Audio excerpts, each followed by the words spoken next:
part of me thinks this is an issue just kind of inventing itself. I mean, this particular case in the Supreme Court, no one did anything. It's just there were actually nobody did anything to initiate the sort. It was brought proactively to defend. Now, in general, I don't want to interfere with anyone's acts of conscience, but how can that destabilize heterosexual marriage? I mean, really, it's a super trivial, isn't it? Can't we just? I think people are assholes for demanding this, and I think people are probably being a little persnickety in denying the right to do things for just a gay couple, which I think they're going out of their way to be offended, and I don't like that, whether it's on the religious right or the wokey left. Just like And I think the general point you're making there, Andrew, is very valid, and that's why in the book I say, heterosexual marriage is really destabilized, I think, in 1970 by Ronald Reagan, and I think the church has been complicit in that. How many churches took a hard stand on no-fault divorce? None that I'm aware of.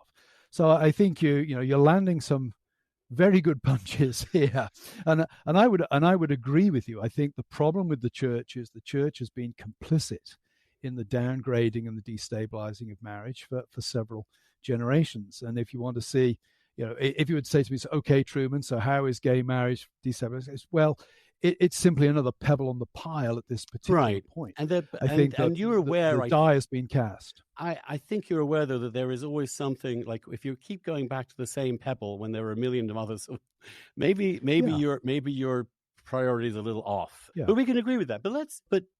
But what I liked about your book was its realism. So you're saying, look, I'm losing.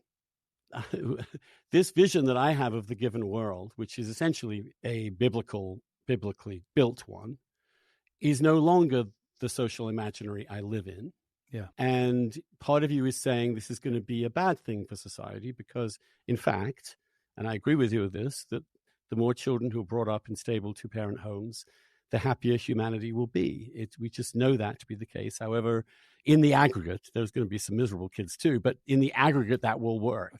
Well, yes. I mean, let's be honest about what marriage can be and has been for lots of people. Not some fun. So where do you go? Aren't you in danger of just being just a Jeremiah, someone who's, or we read Alistair McIntyre, which is a beautiful book. After Virtue was a stunning book.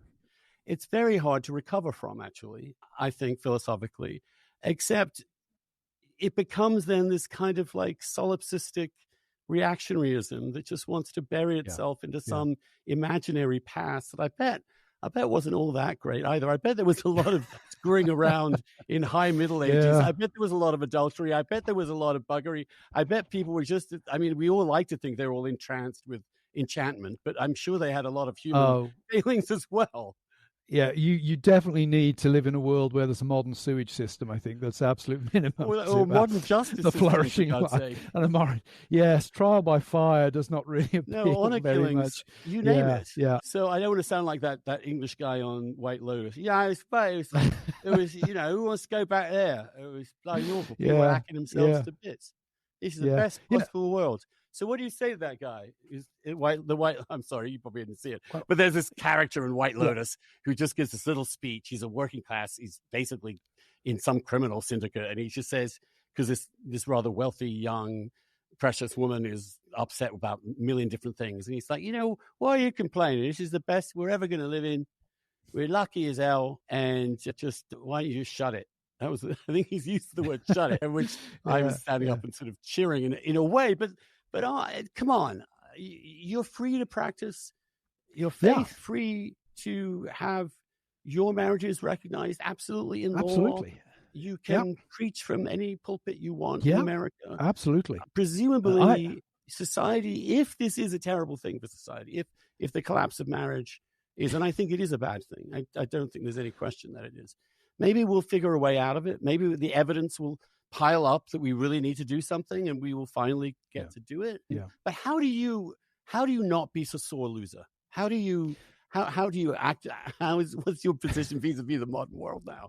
Well, I'm a pretty cheerful guy on the whole You anyway. seem it. You So, seem absolutely charming and fun. We'd have yeah. a great beer, talk about rugby. Yeah, well, I would say first of all, life's always a balance sheet anyway. There's all, as you point out, any era you live in, there's going to be some bad stuff. I would say to friends when I hear them lamenting, I've lived my life without ever having to go through the draft. I've never been made to fight in a trench. I've never been sent to the Western Front. I've had a blessed and very happy life. I think there's a huge amount to be grateful for in America. I said at the beginning, America's been very good to me. I affirm everything you say about America. It's great to live in a free country.